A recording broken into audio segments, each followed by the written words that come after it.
আসসালামু আলাইকুম বন্ধুরা, আসুন আমরা একে অন্যের পাশে দাঁড়াই, একে অন্যের ভিডিওগুলোকে একটু বেশি বেশি লাইক কমেন্ট শেয়ার করি। আজকে রান্না করলাম কলিজা দিয়ে আলু। দেখুন তো রান্নাটা কেমন হয়েছে। আপনাদের যদি ভালো লাগে তাহলে লাইক কমেন্ট শেয়ার করে দিবেন।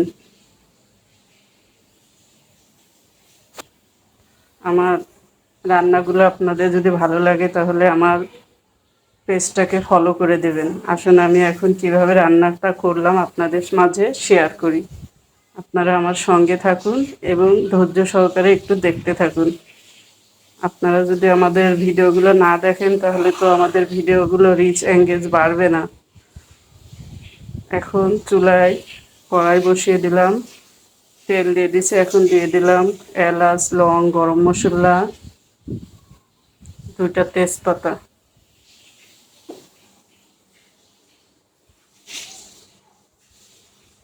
দিয়ে দিলাম কেটে রাখা পেঁয়াজগুলো।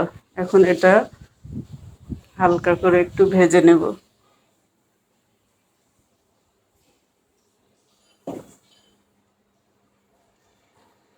দিয়ে দিলাম বাটা মশলা।